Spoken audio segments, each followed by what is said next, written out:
Beyond the noise of the world, there lies a stillness, a profound wisdom just waiting to be discovered.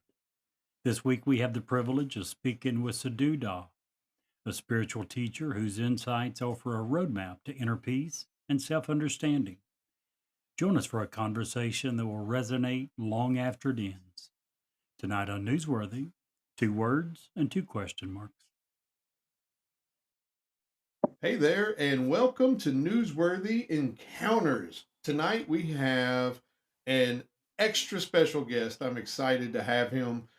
He is a self proclaimed occult professor. I'm excited to have Sadhu Da with us today. Sadhu, welcome to the show. Hey, nice to be here. Man, we were talking a little bit before the show. You currently live in Thailand. Is that how did I you do. tell us a little bit about you, and more importantly, tell us how you ended up from Washington, Texas area to Thailand? Well, it all started, which is crazy to say, more than a decade ago. I'm in my 30s now, and I was in my late teens when I really got involved with all of this, and it began with a case, my first case, where I had answered a Craigslist post in Skagit County in Washington State, and I wanted to go and explore the paranormal a little bit. So I answered this post to people looking for people that wanted to be on a paranormal investigative team. That led to an unbelievable encounter, um, a woman that got possessed, and that sparked the entire journey that followed after me meeting my first teacher, me training with monks, me moving to Thailand, studying and becoming an Ajarn, which is a Thai shaman, participating in so many different ritual workings, working with clients all over the world, actually becoming a very well known and good at my job, demonologist, exorcist, and even publishing my own book on demonology and landing a TV show. Wow, that is a huge step. Now you said that all happened as a result of one incident. What happened there? Well, that was what I would call like, everyone has their like Batman origin story, right? Right. And for me, you'd mentioned right before we got into the show that you wanted to talk about the talisman. And so we were at this place called the Northern State Sanitarium or Mental Asylum, which is now just these decrepit barn grounds on the old farmland where the inpatients used to actually like farm the land and run it like years ago. And then the main part, like the actual sanitarium, is now a Gary Job Corps. But we were going through these abandoned rafters. We'd gone there like as an investigative team. I'm with this brand new group of people. I've had my own paranormal experiences previous, and this was an opportunity for me to try to get some more understanding, to learn more about this. And you have to keep in mind at this point in the story, this is the very beginning. I have no training. I have no idea what I'm doing. So we go up into this building that's half burnt down, and there's in the rafters, I see like a bunch of symbols spray painted on the wall, and then I see something kind of hanging. So I climb up there, and this building's like half burnt down. So it's pretty sketchy, and the boards are like creaking. Some of them are cracked and burnt, and like there's holes everywhere. And I see like these inverted pentagrams, and like what I know now were like Kraulian sigils and stuff like that. And then I seen this like braided hemp cord with like a piece of like jade and a chicken bone and a feather on it. And I decided, as one does when they're not using their brain, I said, "Oh, I'm going to take this." And so I took it. And there was a girl that was with us, and she wanted to come back with me later in the night and hang out, as adults do. And she wanted to wear the necklace. She wanted to try it on. I know this may sound unbelievable to people, and we had several witnesses um, who took part in this 7-day, basically what I call my trial by fire.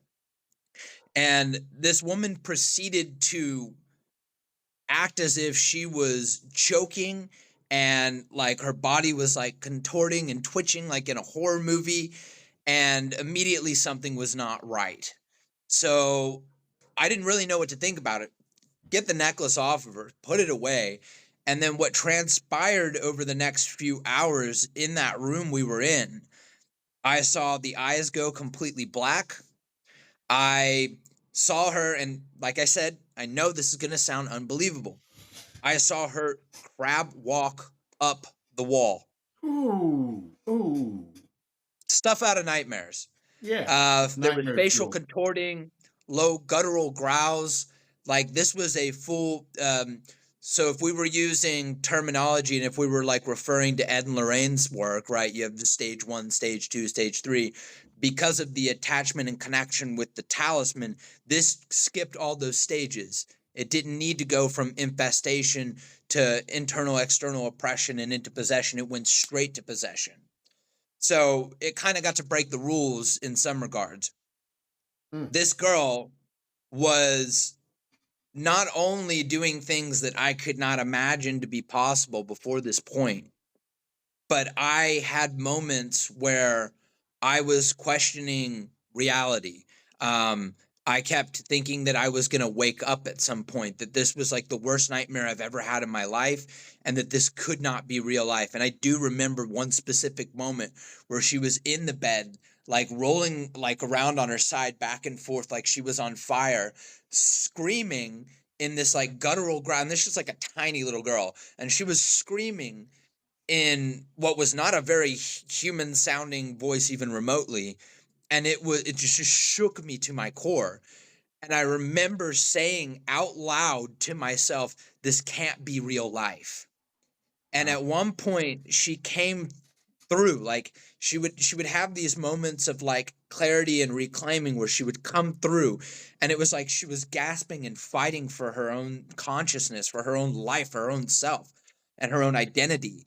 And at one point she said, in my phone, sensei, call him. And then she went back to like going all crazy. So I'm like, okay, what do I do here? I'm all alone in this situation. I grab the phone. I go through her contacts, and I see a contact labeled sensei. And so I'm like, what do I even tell this guy? So, and this is like, I don't know, maybe 2 or 3 in the morning. I'm calling this random stranger labeled as sensei in this girl's phone. And I call him, and I hear like a very disgruntled voice that I have obviously woken up. And he's just like, what do you want? And I explained to him, I don't know if you're going to believe me, but I was told to call you, and there are some unbelievable things happening right now. And you could hear the shift in his attitude. And he was like, tell me what's going on. So I explained to him the impossible situation, and he presented me with 2 choices. He said, do you want me to come there right now, make this all like it was a bad dream, and you'll question if it ever happened, and I'll fix everything, and life just goes back to being what it was for you? Or do you want me to give you a little bit of help, leave you to your own devices, and if you get out of this, I'll answer every question you've ever had about the paranormal? Red pill, blue pill. Morpheus. Yeah. So I thought about it, and I wanted to try to help this girl, and I also wanted to understand how any of this could ever happen. So he proceeded to give me a topic to research, sigils, just kind of starting the rabbit trail. Little did I know, the man behind the phone was actually a high-ranking Rinpoche Lama, a very, very powerful mystic, and somebody who would become one of my first teachers and true to his word, answered every question under the sun I had about the paranormal and could provide science, evidence, research, and explain it in such an articulate way, more so than I could ever do. And he just, even to this day, is still somebody I refer to, and we work cases as equals now. But in that 7 days, what ended up occurring, to give you the Cliff Notes version, was there was another researcher, and he's done some work with some big names, and he's gone on his own journey of sorts, Kyle Ryan. So Kyle, I had called him over, and he was the lead for that paranormal team that I had joined, and Kyle witnessed a lot of the phenomena. At one point, we were over at his house with the girl that was experiencing all of the phenomena, and he witnessed her do unbelievable things, from like facial contortions to screaming and glasses breaking around, and also tried to put a silver cross on her, and it actually blistered and burned her skin. Oh wow. Let And me he had ask you a he quick had to actually question. break the cross and pull it off of her because it was causing so much pain to her, and it was noticeably creating wounds on her body. Jeez. Let me ask you a quick We ended up question. getting her to a cat. What's that? I was going to ask you a quick question, and pardon my layman. I've never been through that. I've never seen that other than in the movies, but I've always had this question. You've been there, so let me just ask: when someone goes through that physically, even I mean, it is from a demon or a possession or whatever, but their body is physically going through that. The contortions, the angles that the crab walks up the stairs. How does that, when it's all said and done, does the human body respond to those type actions? They're not. I mean, our bodies aren't meant to do those things.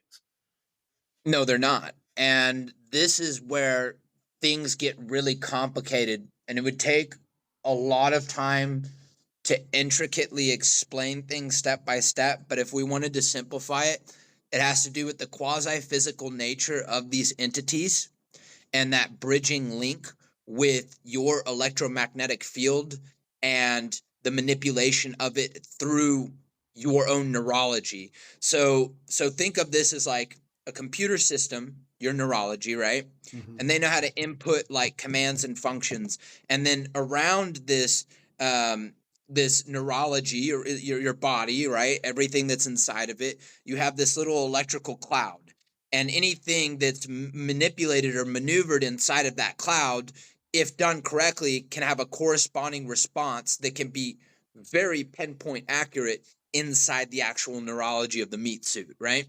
So these entities, they're not even really here per se. Gotcha. They come from another dimension of existence.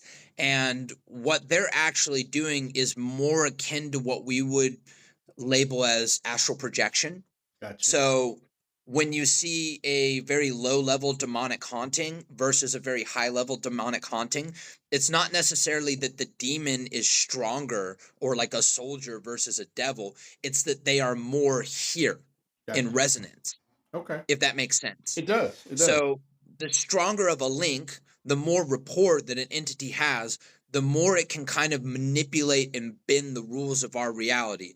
Because in a sense, it's actually kind of blending that physical body to a certain extent with the what you would call the tendrils, or that projection point back into its own reality. Gotcha. So when it does this kind of stuff to the human body, there is a price to pay. There is a toll to it. And if it's not cut out soon enough, if the haunting is not solved, if the possession is not broken, you can see irreversible damage done to the body. In my book, I actually talk about how Wendigo psychosis can actually lead to a bastardized version of human transfiguration that is impossible to come back from, Oh and wow. permanently alters the structure of the human body, including the mind. The mind is completely gone. So it's not Jeez. like you become a superpowered beast. You as a person no longer exist, and you become more or less the womb that this entity bridges into. So that's what these type of entities are going for, is they're trying to do one of two things. They're trying to they're trying to commit to a host that will generate enough sustenance or food to them through murder suicides, or through basically a big feeding, a release of very negative lower vibrational energy, which usually comes from acts of violence and etc. Or they want to go for perfect possession, where they will fully integrate with that meat suit, and they will ride it till the battery runs out, and then jump to another host, incubate, and push the parasitic cycle forward. You mentioned energy, and in talking with many people who deal with the spiritual realm, energy is something that comes up time and time and time again. And as we learn more about vibration and energy, how much of that is uh I guess my question is, how much are we learning that vibration and energy in the human body versus the world, or in the subworld and the different planes of our world, I guess is the best way to put that, interact with each other?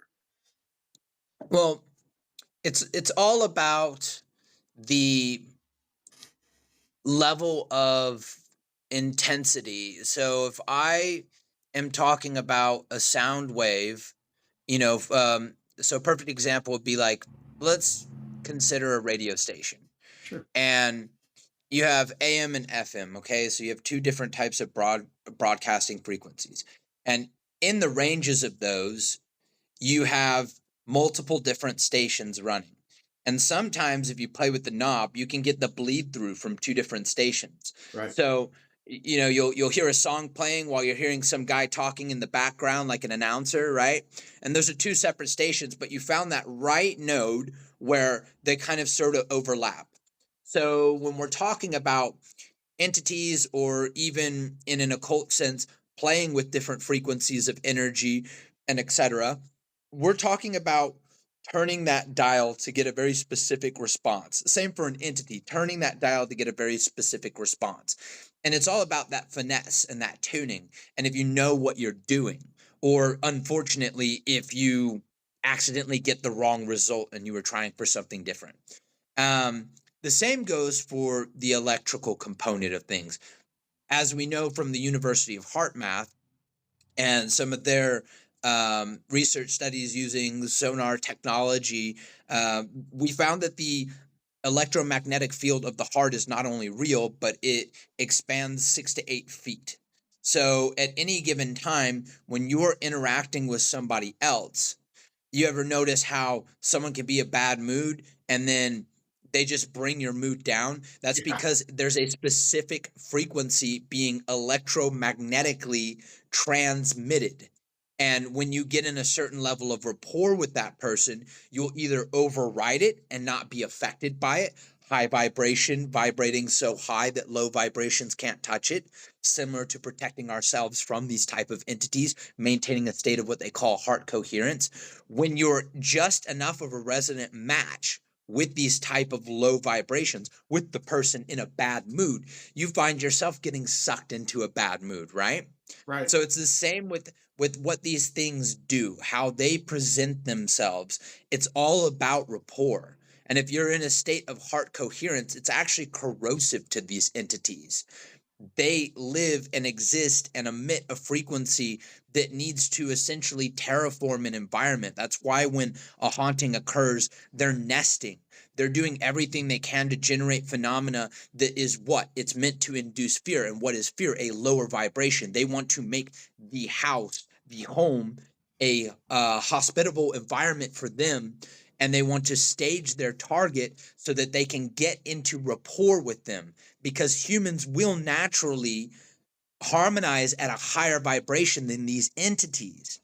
So it's all a game of collusion. It's all a game of manipulation. Wow, dude, that's that's amazing. And that is probably the best definition I've ever heard. Congratulations. That was I mean, awesome. this is all like science based. and it all comes from, I have to give a heavy amount of credit to my teachers and the way that they taught me, and me being very analytical minded, very Western minded in a lot of ways. So I have to make, because I'm not a religious person, but I have to make sense of these esoteric and metaphysical principles that have been around for a very, very long time and seem to have some very solid credence to them. And when you can find the right science, when you can match these things up and see what Taoists were talking about, and and Vedic practitioners, etc., you find that like this scientific explanation we have for it is just the first time we've been able to define it in a Western context. But the ancients have known this stuff for thousands of years, man. Right. That makes sense. So, Sadhu, tell us where our listeners can find all your stuff. I know you have an awesome web page. I've been there. It's cool. It's well done. You mentioned that you have a book available. Where can they get your book? Where can they reach out if they need to talk to you about the things that you offer for the individual?